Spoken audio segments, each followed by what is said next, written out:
Mukunda jewellery హనుమకొండలోని అతిపెద్ద jewellery mart December 14న గొప్ప ప్రారంభం.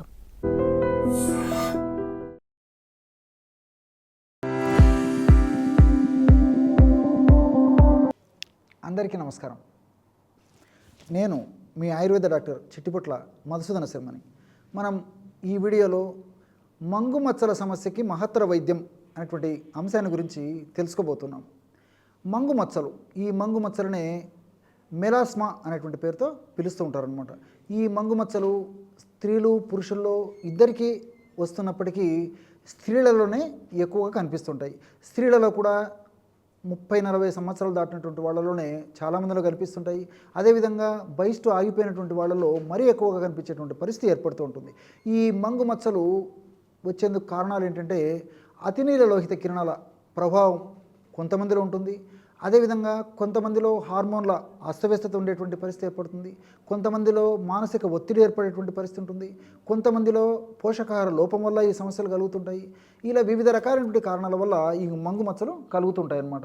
కొంతమందిలో ఎలాంటి స్పష్టమైనటువంటి కారణం కూడా ఉండదు. అంటే పెద్దలకు ఈ సమస్య ఉన్నప్పుడు సంతానానికి కూడా ఆ సమస్య వచ్చేటువంటి పరిస్థితి ఏర్పడుతుంది. నిజంగా చెప్పాలంటే ఈ మంగు మచ్చల వల్ల నొప్పి కానీ, దురద కానీ, పోటు కానీ, సలుపు కానీ, బాధ కానీ ఎలాంటివి ఉండవు. అది ఒకరి నుంచి ఒకరికి సంక్రమించేటువంటి వ్యాధి, అంటే కుటుంబ సభ్యులకు సంక్రమించేటువంటి అంటువ్యాధి కూడా కాదు. కానీ మానసికంగా చాలా కుమిలిపోయేటట్టు చేసేటువంటి సమస్య. ఎందుకంటే ముఖం మీద వచ్చేటువంటి ఈ యొక్క సమస్య కాబట్టి మరి అటువంటి సమస్య వచ్చినప్పుడు వాళ్ళు 10 మందిలోకి వెళ్ళాలన్నా మానసికంగా కుంగిపోయేటువంటి పరిస్థితి ఏర్పడుతుంది. కాబట్టి మానసికంగా చాలా న్యూనతకు గురయ్యేటువంటి పరిస్థితి ఉంటూ ఉంటుంది. ఈ మంగు మచ్చలు ఎందుకు వస్తాయని చెప్తే అని మనం ఆలోచించినట్లయితే నేను చెప్పినట్లు వివిధ రకాలైనటువంటి కారణాల వల్ల ముఖం మీద చర్మంలో చర్మానికి రంగునిచ్చేటువంటి మెలనిన్ అనేటువంటి ఈ యొక్క రసాయన పదార్థము ఎక్కువగా సంచితం కావడం వల్ల జరుగుతూ ఉంటుందన్నమాట. ఎప్పుడైతే ఈ యొక్క మెలనిన్ అనేటువంటి ఈ యొక్క చర్మానికి రంగునిచ్చేటువంటి ఆ యొక్క అంశ మెలనిన్ అనేటువంటి రంజక పదార్థం ఎక్కువగా సంచితమైందో అప్పుడు మనకు ఈ యొక్క రంగు అంటే మంగు మచ్చలు కనిపిస్తుంటాయి అన్నమాట. మరి ఈ యొక్క సమస్య ఉన్నప్పుడు ఔషధాన్ని ఎలా వాడుకోవాలంటే జాజికాయ పొడి, అదేవిధంగా చాల్మోగ్రాయిలు, ఈ రెండు కలిపి ఔషధాన్ని తయారు చేసుకొని వాడుకోవాలి. జాజికాయలు మనకందరికీ తెలుసు కదా, జాజికాయల పొడి అయితే పొడితోనే వాడుకోవచ్చు. లేదంటే కినా జాజికాయలను అలాగే నేను చెప్పినటువంటి పద్ధతిలో వాడుకోవడం వల్ల మరింత ఫలితాలు సమర్థవంతంగా ఉండేటువంటి పరిస్థితి కూడా ఏర్పడుతుంది అనమాట. జాజికాయ పొడి అయినా వాడుకోవచ్చు, జాజికాయను నేను చెప్పినటువంటి పద్ధతిలో నూరుకొని కూడా వాడుకోవచ్చు. నూరుకొని వాడుకుంటే ఫలితాలు ఇంకా త్వరగా కలిగేటువంటి పరిస్థితి ఏర్పడుతుంది. ఎలాగంటే జాజికాయ ఒకటి తీసుకొని దాన్ని ఒక సానరాయి కూడా తీసుకొని సానరాయి మీద చాల్మోగ్రా ఆయిల్ బాగా నిదానంగా రాసుకోండి. చాల్మోగ్రా ఆయిల్, దీన్నే తువరక తైలం అంటారనమాట. మనకు మార్కెట్లో ఈజీగా దొరుకుతుంది. తువరక తైలం లేదా చాల్మోగ్రా ఆయిల్. ఈ యొక్క ఆయిల్ను ఒక 5 చుక్కలు 6 చుక్కలు మనకు ఎన్ని చుక్కలు అవసరమైతే 10 చుక్కల వరకు కూడా వేసుకోవచ్చు అనమాట. ఎన్ని చుక్కలు అవసరమైతే ఎన్ని చుక్కలు ఒక సానరాయి మీద వేసేసి ఈ యొక్క జాజికాయను తీసుకొని బాగా రుద్దారనమాట. రుద్దడం వల్ల ఈ జాజికాయలో ఉన్న రసాయన పదార్థాలన్నీ కూడా ఆ చాల్మోగ్రాయిలోకి పోతాయన్నమాట. అది మంచి పేస్ట్ లాగా క్రీమ్ లాగా తయారైపోతుంది. ఆ విధంగా తయారైనటువంటి ఆ యొక్క క్రీమును ఈ మంగుమచ్చలు ఉన్నటువంటి భాగంలో అప్లై చేసేసి సున్నితంగా మర్దన చేయాలి. ఆ విధంగా 1/2 నిమిషము లేదా 15 నిమిషం లేదా అర్ధ నిమిషం మర్దన చేసి అదే ఔషధాన్ని అప్లై చేసేసి ఒక అరగంట లేదా ఒక గంట సేపు ఉన్న తర్వాత తుడిచేయడం కానీ కడిగేయడం కానీ చేస్తుండాలన్నమాట. ఈ పద్ధతిలో చేసుకోవచ్చు. లేదంటే ఒకేసారి జాజికాయ పొడిలో తగినంత చాల్మోగ్రా ఆయిల్ను కలిపేసేసి క్రీమ్ లాగా తయారు చేసి కూడా వాడుకోవచ్చు. కాబట్టి ఎలా వీలైతే అలా వాడుకోండి. ఏ విధంగా వాడినప్పటికీ ఔషధాలు ఉన్నటువంటి శక్తులు చక్కగా పనిచేసేందుకు మనకి సహకరిస్తాయన్నమాట. ఈ విధంగా కొన్నాళ్ల పాటు వాడుకోవడం వల్ల ఆ ముఖంలో ఏ భాగంలో అయితే మెలనిన్ అనే పదార్థం ఎక్కువగా ఉత్పత్తి మెలనిన్ అనేటువంటిది సంచితం అవుతుందో ఆ యొక్క సంచితమైనటువంటి మెలనిన్ అనేటువంటి ఆ యొక్క పదార్థాన్ని తొలగించేందుకు ఈ యొక్క ఔషధం చాలా చక్కగా ఉపయోగపడుతుంది అనమాట. ఈ యొక్క ఔషధాన్ని మనం ఎక్కువ రోజులు వాడినప్పటికీ ఎలాంటి ఇబ్బంది ఉన్నది. కాబట్టి మరి మీరందరూ కూడా అటువంటి సమస్య ఉన్నటువంటి వాళ్ళు ముఖ్యంగా ఈ యొక్క ఔషధాన్ని కూడా పద్ధతి ప్రకారం వాడుకోవడం వల్ల చాలా సమర్థవంతమైనటువంటి ఫలితాలు కలుగుతాయి. సరే, పైపూత మందుగా ఇది వాడుకుంటాం జాజికాయ చాల్మోగ్రాయిల్.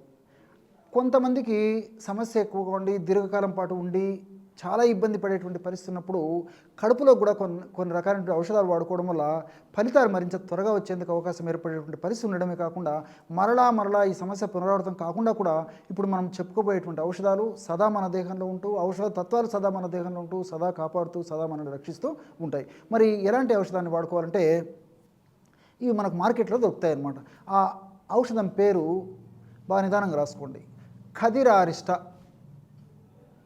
ఖదిరారిష్ట అంటే ఖదిర అంటే చండ్ర చెక్కను ప్రధానంగా ఉపయోగించి తయారు చేసేటువంటి ఔషధం కాబట్టి ఖదిరారిష్ట అనేటువంటి పేరు దీనికి ఉందన్నమాట. ఈ ఖదిరారిష్ట అనేటువంటి ఔషధము మనకి ఆయుర్వేద ఔషధ విక్రయశాలలో ద్రవ రూపంలో దొరుకుతుందన్నమాట.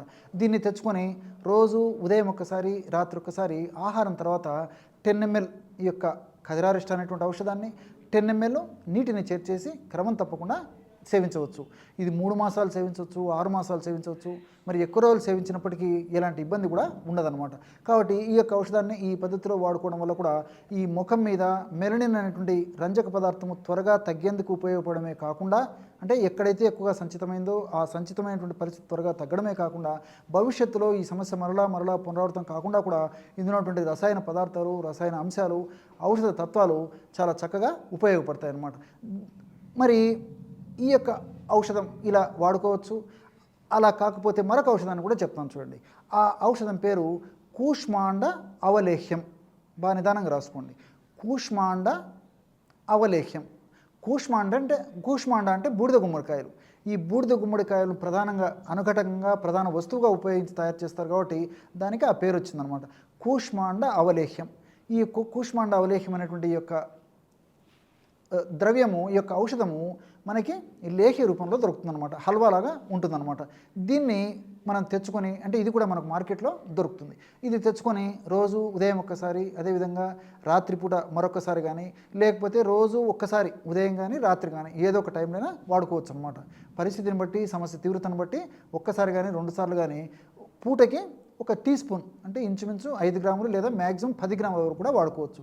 చప్పరించేసేసి మింగేసి 1 కప్పు గోరువెచ్చని పాలు తాగుతుంటే సరిపోతుంది అనమాట. ఈ విధంగా క్రమం తప్పకుండా ఈ యొక్క ఔషధాన్ని కూడా వాడుకోవచ్చు. కాబట్టి ఖదిరారిష్ట అనేటువంటి ఔషధము సర్వసాధారణంగా వాడుకోవచ్చు. మరి ఈ యొక్క ఔషధాన్ని కూడా వాడుకోవచ్చు.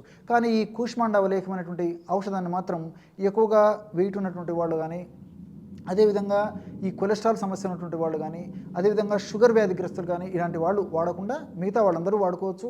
ఖదిరారిష్ట అనేటువంటి ఔషధం అయితే ఇంచుమించు అందరూ వాడుకోదగ్గ దివ్యమైనటువంటి ఔషధం కాబట్టి అది క్షేమదాయకంగా వాడుకోవచ్చు. కాబట్టి మీకున్నటువంటి పరిస్థితిని బట్టి, మీకున్నటువంటి లక్షణాలను బట్టి, మీకున్నటువంటి వ్యాధి యొక్క అవస్థను బట్టి, ఇతర వ్యాధులను బట్టి, అనుబంధ లక్షణాలను బట్టి ఖదిరారిష్ట అనేటువంటి ఔషధాన్ని కానీ, లేకపోతే కూష్మాండ అవలేహ్యం అనేటువంటి ఔషధాన్ని కానీ వాడుకుంటే సరిపోతుంది. చూశారు కదా, ఎటువంటి సులువైనటువంటి ఔషధ యోగాలని మీరు ఈ మంగుమచ్చల సమస్య తగ్గేందుకు ఈ వీడియోలో తెలుసుకున్నారో, మరొక వీడియోలో మరొక అంశంతో మళ్ళీ కలుద్దాం. అంతవరకు నమస్కారం. మీ చిట్టిబొట్ల.